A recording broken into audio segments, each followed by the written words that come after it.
Assalamualaikum warahmatullahi wabarakatuh. Berjumpa lagi dengan Bu Gusnul dalam pembelajaran bimbingan dan konseling. Bagaimana kabar kalian hari ini? Semoga tetap dalam bimbingan Allah Subhanahu wa Ta'ala. Pada kesempatan kali ini, Bu Gusnul akan menyampaikan materi yang cukup menarik dengan tema motivasi belajar. Sebelum pembelajaran dimulai, alangkah lebih baiknya jika kita berdoa terlebih dahulu. Sudah siap semuanya? Berdoa, mulai. Selesai. Mari siapkan alat tulis dan catat hal-hal yang penting dan mari simak video berikut ini. Motivasi belajar. Barang siapa tidak mau merasakan pahitnya belajar, ia akan merasakan hinanya kebodohan sepanjang hidupnya. Imam Syafi'i rahimakumullah. Jadi, jika kita tidak mau belajar atau meluangkan waktu untuk belajar, maka kita termasuk orang-orang yang bodoh sepanjang masa. Apalagi anak-anak belajar via daring, maka gunakan fasilitas yang ada ini semaksimal mungkin untuk hal-hal yang baik. Kita masuk pada materi kita. Apa sih pentingnya motivasi belajar itu? Nah, tujuan dari motivasi belajar adalah dapat memahami dan memiliki sikap positif untuk membangkitkan motivasi belajar hingga mampu menyelesaikan pelajaran dengan baik dan berprestasi. Yang paling penting adalah menyelesaikan pelajaran dan berprestasi. Kalau kita mau berprestasi, maka kita harus belajar.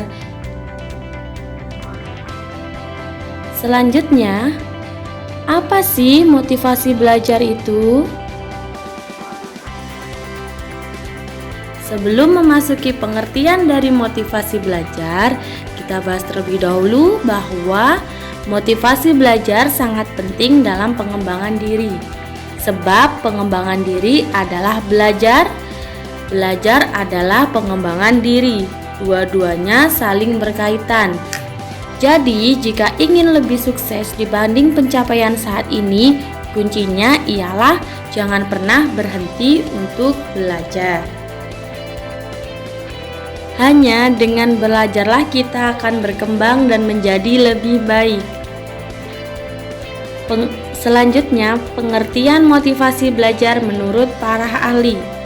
Definisi motivasi belajar siswa dalam buku Psikologi Pendidikan, Dr. Andes Muhammad Dalyono memaparkan bahwa motivasi adalah penggerak atau pendorong untuk melakukan sesuatu pekerjaan yang bisa berasal dari diri dan dari luar diri. Dalyono 2005 halaman 55. Yang kedua, dalam bukunya Ngalim Purwanto, Sartain mengatakan bahwa motivasi adalah suatu pernyataan yang kompleks di dalam suatu organisme yang mengarahkan tingkah laku terhadap suatu tujuan atau goal atau perangsang insentif. Kemudian yang ketiga, Zamaroh mengungkapkan bahwa belajar adalah suatu aktivitas yang dilakukan secara sadar untuk mendapatkan sejumlah kesan dari bahan yang telah dipelajari. Dalam bukunya Zamarah tahun 1991 halaman 19 sampai 21. Sedangkan menurut Slameto, belajar merupakan suatu proses usaha yang dilakukan oleh individu untuk memperoleh suatu perubahan tingkah laku yang baru secara keseluruhan sebagai hasil pengalaman individu itu sendiri dalam interaksi dengan lingkungannya.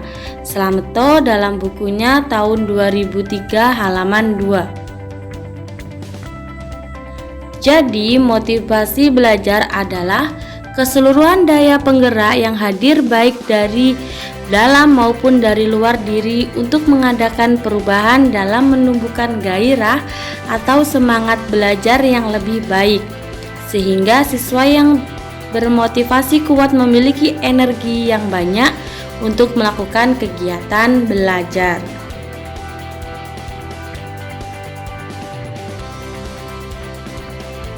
Caranya gimana sih Bu agar bisa semangat belajar lagi?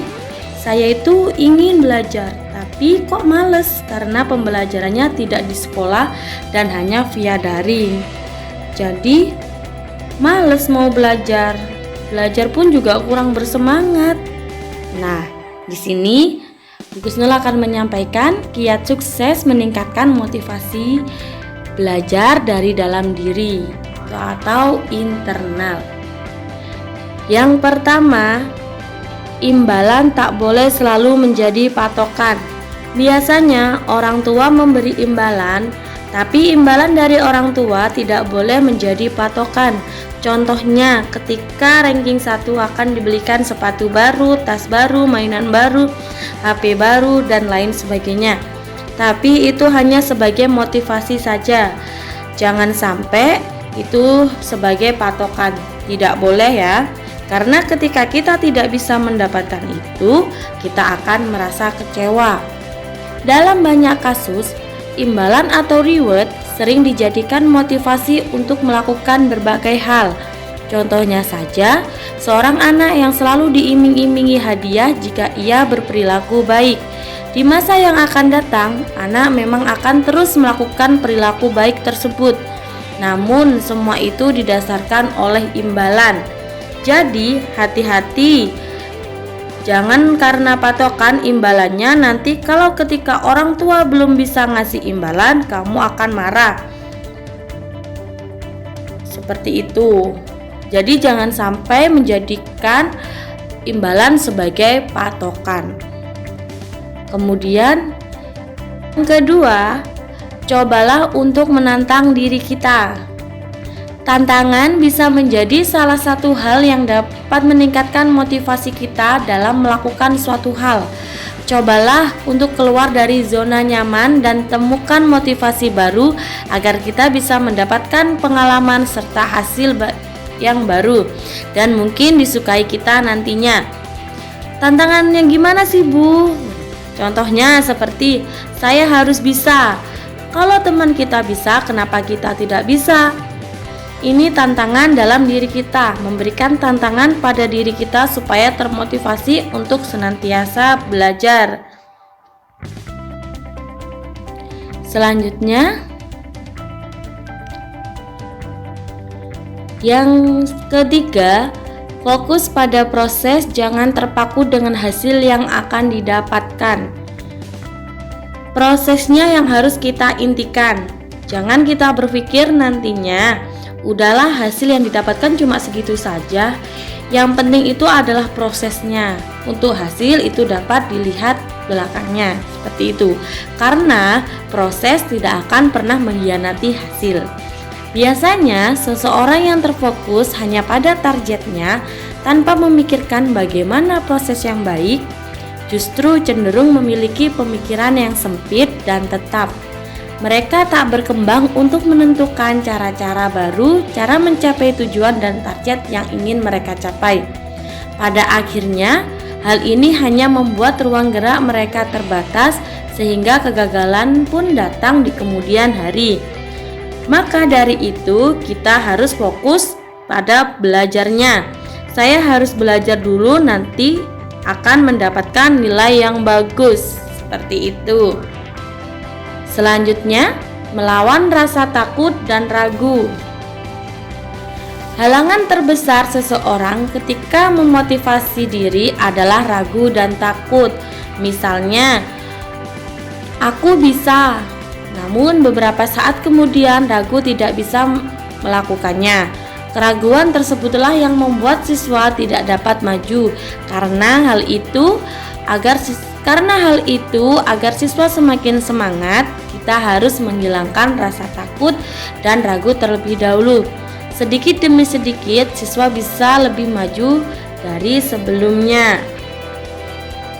Kadang-kala kita itu ragu, Bu, saya tidak mampu. Kadangkala diajak lomba itu bilang, saya tidak berani bu, saya takut bu, lawannya besar-besar. Karena kita ragu duluan, kita mau melangkah ke depan tuh sudah tidak berani seperti itu. Jadi hilangkan keraguan dalam diri kita, mantapkan diri kita bahwa kita itu bisa. Seperti itu. Selanjutnya, berpikir positif. Pikiran negatif akan membuat Anda ragu dan takut. Karena itu, Anda harus berpikir secara positif. Namun, hindari terlalu positif. Pikiran yang terlalu positif tanpa mempertimbangkan faktor lain justru bisa membuat Anda menjadi salah mengambil keputusan.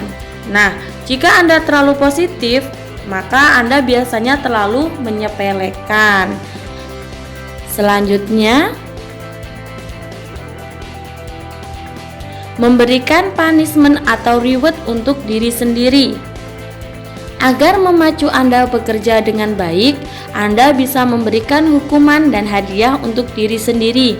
Misalnya, jika target tercapai dalam 1 bulan ini, Anda akan berlibur selama 3 hari tanpa gangguan.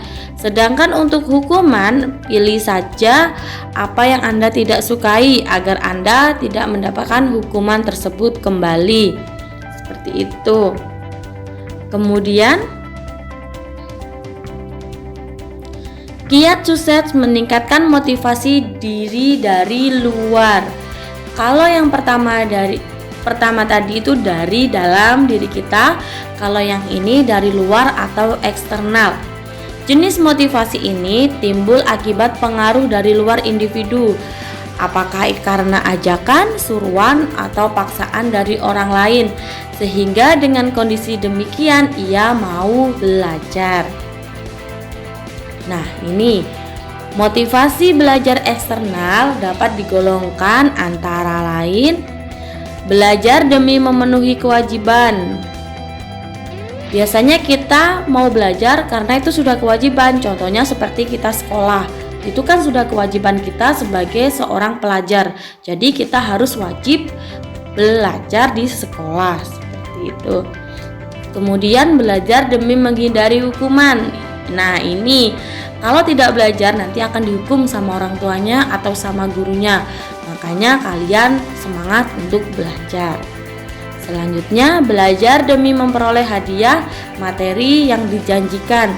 Nah, ini sebagai yang tadi, imbalan tak boleh menjadi patokan. Kalau hanya sekedar untuk motivasi itu tidak apa-apa. Kemudian belajar demi meningkatkan gengsi sosial. Ada kan? Misalnya saingan sama temennya, siapa yang ranking 1, dia itu wow gitu pasti kan. Terus belajar demi memperoleh pujian dari orang yang penting, guru atau orang tua. Kemudian belajar demi tuntutan jenjang atau demi memenuhi persyaratan kenaikan kelas. Sudah pasti nih ya, pasti ketika mau ujian pasti berlomba-lomba untuk belajar. Seperti itu. Selanjutnya, simak video motivasi berikut ya. Ini sangat menginspirasi sekali. Mari kita simak bersama-sama.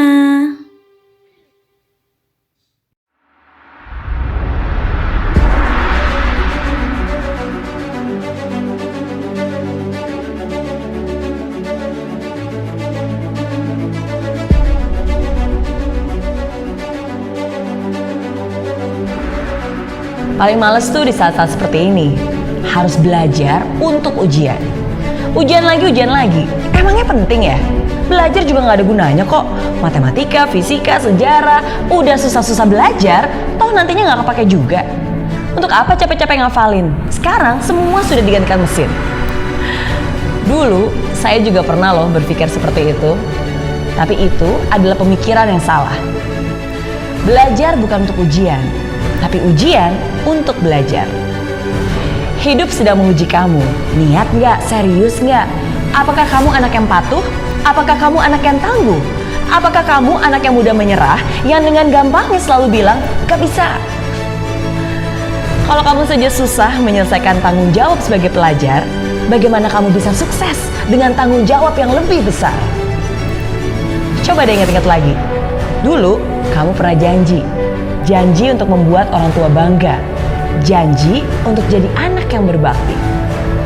Ketika kamu mengatakan itu, apakah itu sungguh-sungguh? Kalau iya, inilah saatnya kamu buktikan perkataanmu. Yang orang tua kamu mau bukanlah hasil akhir sebenarnya, tapi bagaimana kamu bisa bertumbuh dalam prosesnya. Bukan harus dapat nilai sempurna, tapi bagaimana kamu bisa menjadi anak yang tidak mudah putus asa. Ujian itu mengetes ketekunan. Ujian itu mengetes kedisiplinan. Ujian itu mengetes kejujuran. Itulah yang sesungguhnya.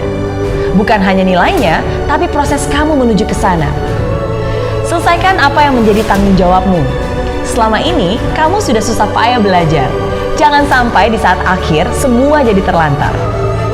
Lebih baik menderita sedikit untuk persiapan ujian daripada menderita selamanya karena penyesalan.